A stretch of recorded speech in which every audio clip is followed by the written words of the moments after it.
What's good, beautiful people? It's your main man, Big G, here on Industry Talk, and welcome to Primetime Pod, the hottest information resource outlet for all things entertainment, breaking news, celebrity interviews, and the hot topics of the day. Make sure to like, subscribe, and follow us on all social media platforms, our Facebook, Instagram, TikTok, Snapchat, you name it, we're on it. Just Google us. Boss Talk Podcast 101 Primetime. Okay. Shit. Primetime Pod. Make sure you check it Hell, why the fuck you think he missing? He say that. And Centerville's a whole lot. Now I'm not trying to get a little messy with you. Time is money. They go trap. What's good, what's good, what's good, beautiful people? It's your main man, Big G. And we are in the building with the one, the only, the beautiful comedian, Toni G. Hi. What's going on, Toni? How you doing? Good, how are you? Welcome to the show. Thank you for having me. Yes, indeed. So, I appreciate you coming into the city. You know, you've been rocking out every Thursday night for the last 7 weeks. Yes. Let us know how that's been going with you, man, with the comedy showcase with JB's Comedy House down at Trio Barn Lounge. Yes. First of all, thank you for having me and letting me be a part of the movement. But it's been a great experience for me. Constant motion every Thursday. I mean, motion, motion is motion, so it's motioning.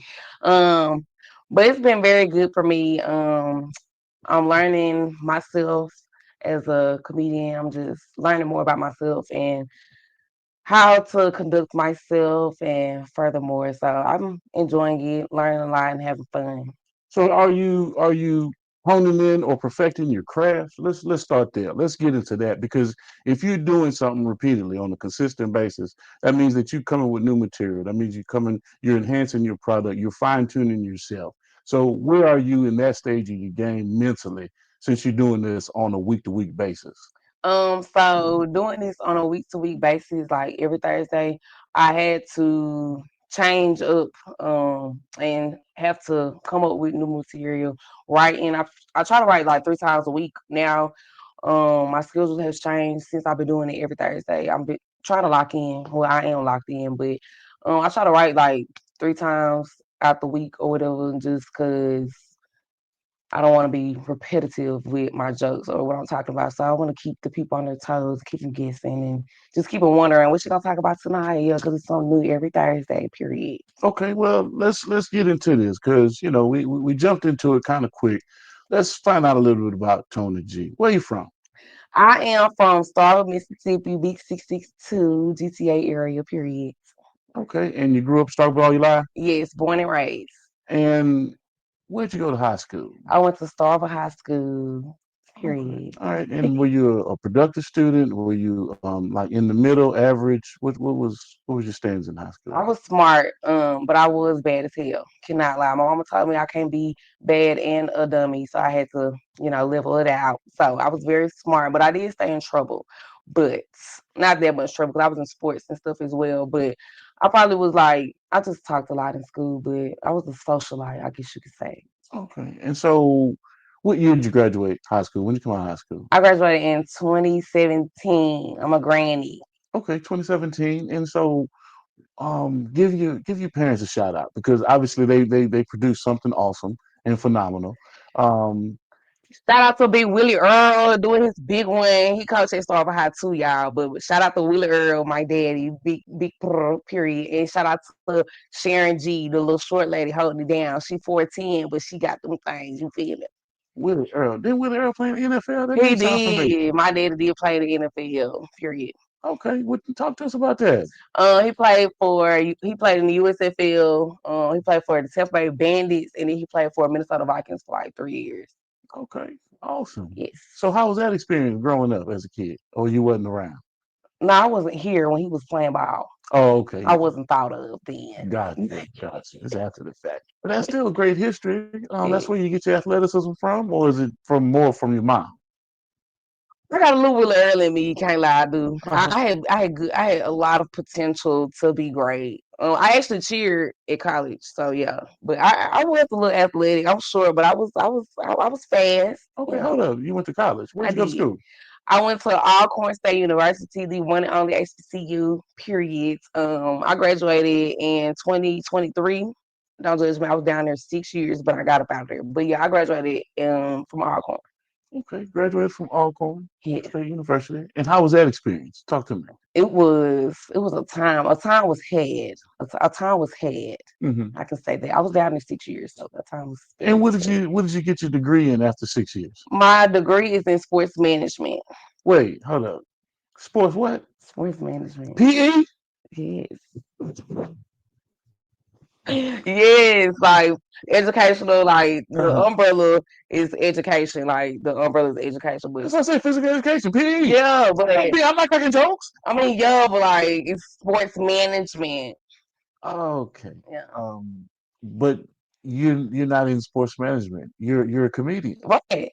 So talk to see that's a great segue. I mean, because it's I'm trying to figure out how you go from degree to PE to comedy. Please enlighten me. Um, you know, I just grew up in a household. My mom was like, mom and dad are like, you gotta go to school, you gotta go to school, and I was like, guess I gotta go to school.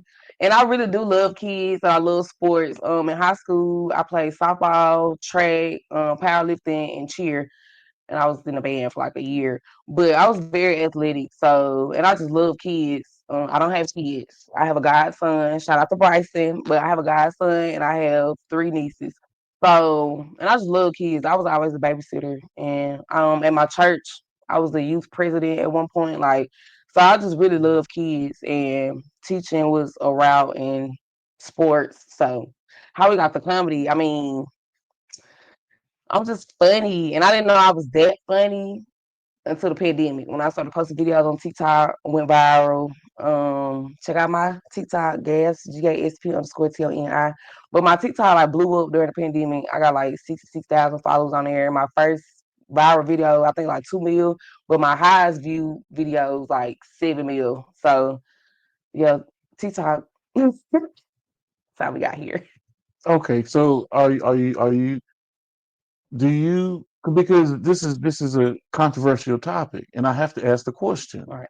because you say you got your start off of TikTok or off of becoming a viral sensation, which would inevitably make you um, a social media comic to a degree, All right. right? But you still are out there, putting in work in comedy clubs and doing circuits to build up your normal set as a stand-up comedian. Right. Do you see where the controversy lies, whereas people find so much success through social media initially and then get on to a circuit to try to build a reputation as a true stand-up comedian and not to be viewed as just a social media type of a comic, but a well-versed, a real diversified type of a stand-up comedian? Talk to me about that. Speak to me about that. I definitely can tell the difference in me making videos on TikTok and being consistent with it and just how I blew up with that. Then when it got to the point where I did my first set in Jackson, I did my first like trying to get on stage, and that was something that like it was a different experience for me, like being on stage. And I think I know I'm more passionate with being on stage, but making content, being behind the camera and pretending, like skits and stuff like that. It's kind of like a facade, I guess you could say. But like actually being on stage my type of comedy that I do, I talk about real life stuff. So it's kind of like it's totally different, but it kind of weighs in the same. But being on stage is definitely different than being behind the camera and making up skits and trying to be funny versus actually being funny. A lot of people that are famous on TikTok that do skits and stuff, they probably couldn't stand on stage for 2 minutes. So it's a very big difference. But I enjoy doing stand up more, I guess, Hmm. to answer your question. Okay, it does, and I appreciate that because that was an honest answer, and because you're speaking from your own life experience. Right. Um, and speaking of life experience, let's go into some of the things that you went through in college, and your experience in college, and how that weighed into you making a decision to become a comedian, or was that not something that was thought of during your college years? Um, During my college years, like my freshman year, I cheered and I cussed the coach out, but that's another story for another day. But I cheered my freshman year, and the years after that, I was equipment manager for the football team. And I was just like really funny. And like I said, during the pandemic, this when I once I went viral, that's when I was like, oh, I can do something with this. Like I can actually be be one of those big comedians or whatever. So I didn't really think it was an ideal type of thing. I didn't think that it was possible because being from Starville, being from Mississippi alone, like nobody's ever did comedy. So that was kind of like sus. It's kind of like So I guess I could just go back to TikTok. Like once I went viral on TikTok, like I knew that it was possible for me to go somewhere with making people laugh. So, but my college experience, I went through a lot. Not gonna lie, 6 years you go through a lot. I was down there. That was my life. Yeah. So just being the light to my friends, I was always the uplifter in my friend groups. I was always doing, hey, like we finna have a good time. Like, girl, fuck that exam that you just failed. We going outside. Like, I was always the uplifter in my friend group and a Yeah. light. Yeah, you were definitely an uplifter. I could tell by the Alcorn social media network pages that you were definitely the party hardy liven it up type of a person. But there's one particular incident where you were standing on somebody's car. You look like Chloe from what's that movie? You know the movie. Chloe, Not Chloe. Which one? Queen Latifah had the Cleo, Cleo. You look Cleo, like say it Cleo loud. from Set It Off. Mm-hmm. You were doing a split, and the Mm, next thing you know, you was talking shit, and you bust the young man's window I did. with your ass. See what had happened Please was, explain. okay, so see what happened was, Alcorn police, they used to hate on me. Like, they used to hate on me because I was like, I was a fly girl. I was that girl. So they used to hate on me. And we had like a little block party or whatever. And they saw me. I had a big bottle of Patron and it was not even open. And they saw me with my bottle. They went directly to me, walked straight to me, opened my bottle and poured it out. So everybody was like, oh my God, son, I had no liquor. Like, oh my God, I know she mad. So everybody was just handing me shots, right? Boom. So everybody handing me bottles and I'm just drinking. Woo. So how I end up on a car, like, I mean, I just wanted to be seen, and I really did just want to be seen. And then somebody like walked past me, like, rah rah rah, and I'm like, girl, I was arguing or whatever, and when I was trying to reach down to tell her, boom, and everybody think I went through the glass. I didn't go through the windshield. My butt hit the top of the car and it dented, like it put a dent in it and it broke the glass. I fell off the car though. That's what happened. It looked like the car was in an accident. It was not that bad. It looked like it flipped 3 times. No, it looked like a rock hit it. No, that was not a It rock. looked like a rock. A meteorite from outer space. Well, I didn't mean to. Shout out to my that's my brother car, Josh. He ended up getting it fixed. So Okay, shout out to so him. anyway, so what's the game plan for Tony G 2025? Jumping off this new year, we've got Trump in office, um, doing the most right now. So talk to me. What's going on with Tony G going into 2025? Oh, right, let me comment on that. I don't know what that man is doing. Whatever pen he writing with, somebody need to go get that pen because he just signing shit. But back to me. What I plan on doing in 2025, with this opportunity that I have working with you at Trio, every Thursday, I just plan on locking in, like booking more shows, doing more content, like just projecting my not just projecting myself, like just putting Tony G out there more. Like so I think like last year, 2024, I was trying to get myself together and I feel like I got myself together a little bit. So now I can focus on what I want to focus on, which is comedy. So yeah. So let me ask you this: how many comedians do you know? Active comedians do you know Active comedians. that you know that are consistently doing a show week to week? I know, yeah. No, their own show, not Not their own, nah. no, doing One, their own. Yeah. no, one, So, two, so you're embarking on something new and exciting. yeah, And it's not that it's unheard of. It's just that it's not done right. because people don't want to take the time, the effort, and energy to invest in it. Okay, so how do you take that opportunity and catch that wave and turn it into something great? Catching a wave. Yeah, catch the wave. I mean, it's building up. You know, energy, the energy of what's taking place. Okay, so boom. Um, Because it's all about Tony G. We're trying to right. figure out how do we take what's going on and steamroll that into something great. Okay, well, I know two comedians that do shows consistently, like their name attached to it. My homeboy JB Braswell, which is what I'm doing every Thursday at his comedy house here in Meridian. And also my homeboy Bubba Dub, like he's very consistent. Everybody know Bubba Dub. So the opportunities that I do get to work with them and be around them, and I mean I just network and just try to put myself out there like, hey, I'm Tony G, I'm from Mississippi, I'm a comedian too. Like, I'm just put myself out there, making them know, like leave my mark, even if it's 5 minutes on stage, they gonna remember Tony G type shit. They gonna remember me. So I just show up and show out. I just try to do the best, like wherever, because I don't know who in the audience who could be watching, like who looking for a female comedian, because there's not a lot of female comedians. So just making sure I get the job done every time. So I'm a big Tony G fan. So you just touched on something. You said there aren't a lot of female comedians in the space. How do you compete? How do you match up? What is it that Tony G does that stands out amongst all the other male comedians and female comedians that are in the game today?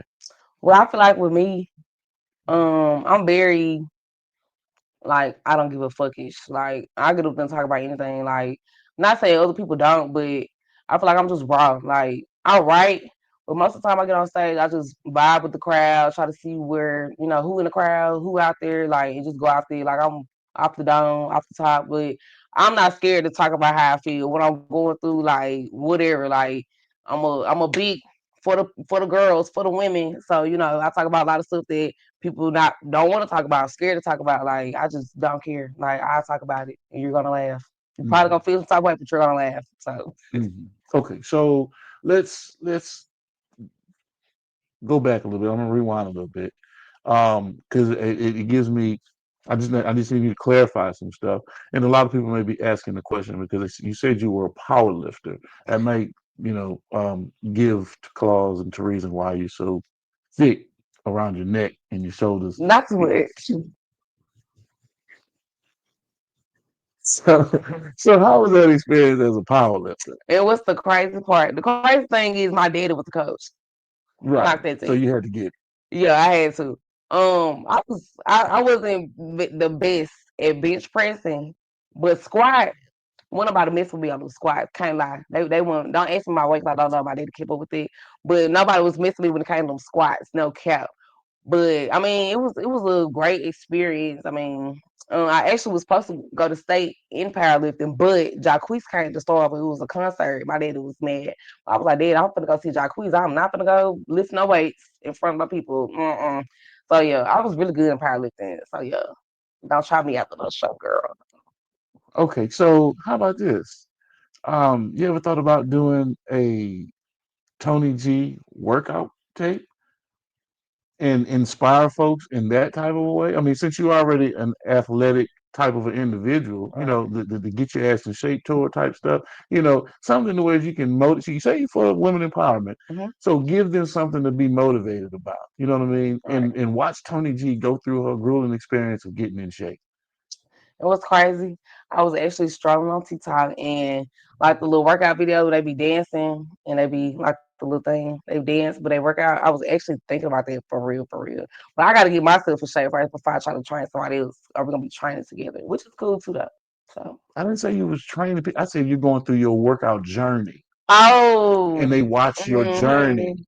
You see, yeah. and they can see all of I the mean, I could train people too though, like and what comedy. working out. Oh, that's right. We were talking about Yeah, working we out. was we was talking about working Yeah, but the out. reason why we brought it up is because you Oh, have to be in shape to get on stage and stand in front of these folks and put in some time that right. people don't ever take that into consideration. You ever thought about that part of the game? Like staying in shape. Yes. I have not thought about that. Why not? I don't know. It's a part of being a professional. It's maybe because it's probably why I'm getting big. Well, I ain't gonna comment on that. But I see. I mean, I'm. Yeah, it definitely ties in. Like, why'd you close your space? Just a minute ago you was open and wide. Hey, I need to work out. we'll go to the gym tomorrow. But I guess it ties in, like you gotta, especially like if you're doing like long set, like being able to talk like long winded. I guess it ties in. I don't know what type of comedians out there, but like I guess I should stay in shape too. I do look crazy stuff on stage sometimes too, so I guess I Mhm. should start working out. Yeah. Okay. All right. Good stuff. Um, let's talk about your experience after college and what you're doing now. Because the buildup is going to be funny. What you're doing now, Hmm. outside of comedy, um, just to keep saying, What? What happened? no, because Okay. you know it's funny because Shula King does the same thing. You know what I'm saying? I want people to know what it is that you do, and they would never know that you know what I'm saying you're a mortician. But let's They don't need to know that. yeah, I just let's get into it a little bit. How does how does that happen? I mean, it's family business, but how does Tony G get into from PE comedy Just do everything. to dead bodies? Please enlighten me. Okay, so my family has a friend home. Shout out to Teacher Harrison for the home. That's what's up. Harrison and Harrison for the home. We have 3 locations. Columbus, Mississippi, Starville, Mississippi, and Lexington, Mississippi. Um, I mean, we had the business like I'm finna be 26. It's longer than me. We done had it for all my life. But I started working with the friend home like when I was young. Like I wasn't back there like actually with the bodies. But I was working funerals, stuff like that. But now I'm older, like I do help a lot more. Working funerals, tend to the family stuff. I mean, Yeah. it's a family business, it's a job. Like, Right. So, what? Talk to us about the embalming process. I mean, because most people really can't fathom, you know, draining the body right, and prepping them for, the afterlife. right. So, talk to me. I mean, What do you learn in that? most of the time, most of the time, I just, watch my uncle, like, or watch my granddaddy and my mom, like, once you get out your head that they're not getting off that table, you'll be fine. Like when I was little, I used to be like, they finna get up. Like, no, like once you get out your head that they're not going anywhere, they gotta stay right there. Like the process is smooth. But I just watched my uncle and my granddad do it. Like, it's very intriguing or whatever. It's something. I help put the clothes on, I do their hair sometimes, makeup, stuff like that. So I don't wear Mm, makeup, but mm. I can. So, from that process all the way to cremation, you do cremations as well? Oh, we don't. Okay, y'all don't do cremations. Yeah, we do cremations, but like it's not nothing like in the front of her. We just put up now. Put without. Well, I don't know what that is. But like when you getting cremated, like you're with the body like going in, it's getting cremated. It's in a So furnace. right. So we Uh, don't have a furnace in the front of her. If that okay. makes sense. Gotcha. Gotcha. All right. Well, I wasn't trying to bring down the interview. I just need to let folks know that you really about that. Freaking what? That you really about that life. I got my hands everywhere. I'm jack of all trades. I work at cookouts. Like you feel me? Hold up. Wait. Flipping burgers. You feel me? What? I just Wait. do it all. Stop. You work where? I work at a restaurant. No. You said cookout. Yeah, it's It's not a cookout. restaurant. That is a it's called cookout. What is it? Is it a restaurant? It's a restaurant. It's a fast food restaurant. Cookout. Oh, what you do? Fast food restaurant. Pretty much nothing. But Hopefully they don't see this. But go ahead. hopefully not. But hey, we're here. But that actually was my job when I was in high school. I had 2 jobs in high school, Little Caesars and Cookout. So I came back once I graduated. I came back to Starville, needed a job. I had a job as a manager at Dollar General, but I got fired. Anyways, moving on, started making Cookout. But I don't really do nothing. I'm a cashier and walk around, tell people to do their job. Wait a minute. Oh, so you're a manager? No, Oh, you just one of them people at work that just Yeah, think you're a manager. yeah. So you a rat. Mm, You be telling them I folks, mean, yeah, depending on who you're people come in asking. late. Who you asking? Because if they don't do their job, I gotta do their job. So that's me working times two, and I don't even work times one. That's ridiculous. So No. you doing a management job and ain't getting paid for the management position? Am I getting paid for the manager position? That's what I'm saying. You can't be. No. So why are you doing the extra work? I'm not doing extra work. That's why I tell other people to do their job, so I don't have to do their job for them. Okay, I'm gonna leave this alone. All But right. you at cookout Mhm. in Starville. Mhm. All right, I'll make sure I don't come to cookout Please because don't. please, I know something ain't Please going don't. right up there, that Please don't. location. So you're in Starville. Why didn't you get a job in physical education or sports medicine or something along those lines, or at a high school coaching? Honestly, working in Starville High is obsolete. It's not happening. In Starville, never will You happen. had to plug it. You had to. If I start working at Starville School District and my daddy works there and I say something out the way or something, I don't want his job to be in jeopardy. So I just whatever. But honestly, I want to have a flexible schedule because if somebody calls me for a show tomorrow, I can call Cookout, hey, I got something to do. I'm very comfortable right now. I don't want a real job right now because I have to go to work. Like not saying I don't have to go to Cookout, but I mean Mhm.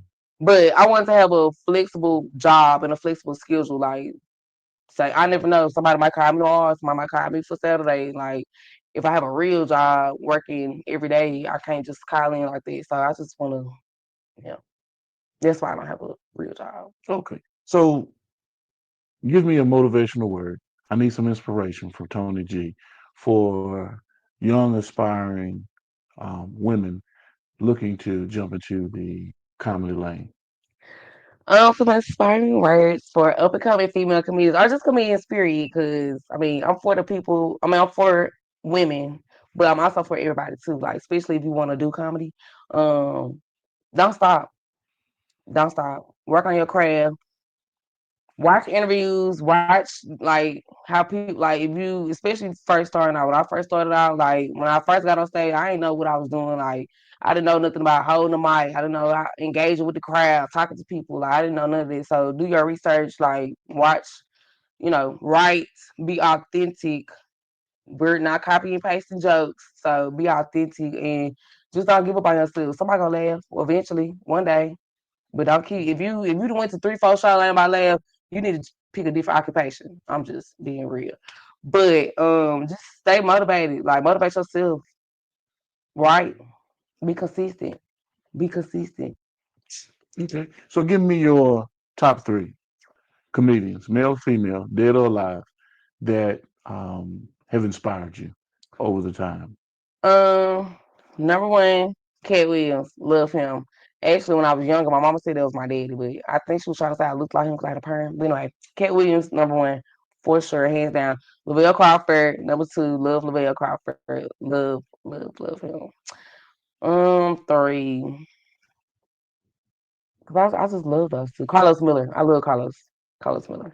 Okay, and if you had the opportunity to work with three of the best comedians in the game, present day, who would it be? President, definitely Carlos Miller. When he from Mississippi, the man funny, raw, like, yeah. Carlos Miller for sure. I hope you see this. But Carlos Miller for sure. Cat Williams, of course, like, yeah, I would love to work with Cat Williams. Um, LaBelle was my top three, but working wise, I don't want to miss somebody's name. I don't want to miss somebody's name. What's the name? The female, Samoy. Some more? Some more, Yeah, yeah. some I more. would love to work with some more. Yeah, some more is dope. I love her. Yeah, Yes, she's raw. she is. Yeah, and comedy is in your face, real. I really love her. Yeah, I would love to work with and her. she can really tell a story. Nah, for real. Yeah. Okay, so we're gonna get up out this thing. We've been sitting here chopping it up for about 30 minutes now. I enjoyed the time. I enjoyed the conversation Yes. with Tony G. Let everybody know about your social media, how to reach out to Tony G, and if in fact they want to book Tony G, how do they reach out?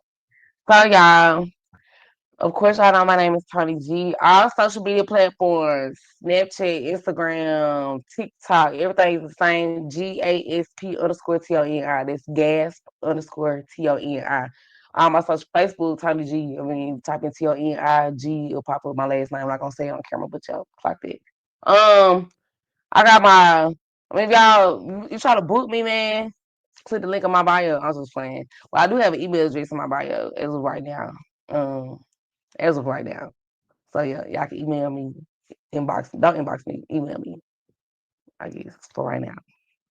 Okay. Now, before you get off of here, Mhm. I need you to give me a shout out for prime time. I need a Toni G drop. Um, uh, let them know to check out your interview, what you got going on. You know what I'm saying? Interview coming soon, the whole 9 yards. Let them know what's happening. What's up, y'all? It's your girl Toni G. I'm here at prime time getting interviewed. You feel me? Make sure y'all tap in, click the link in the bio to see this raw interview. Okay, do you hear me? You don't want to miss out.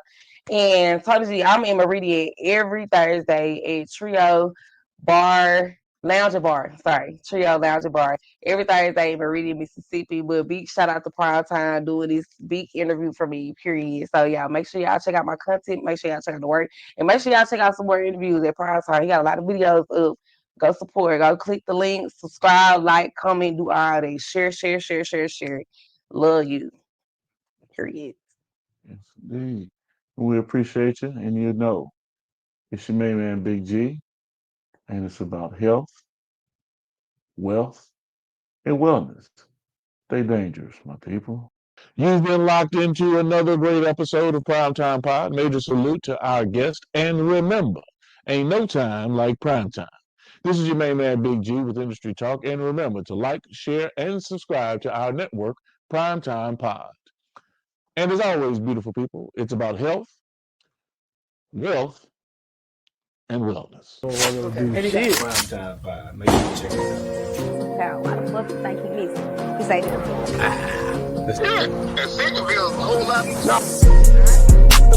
Now I'm not trying to get a little messy with you. Time is money. They go trap.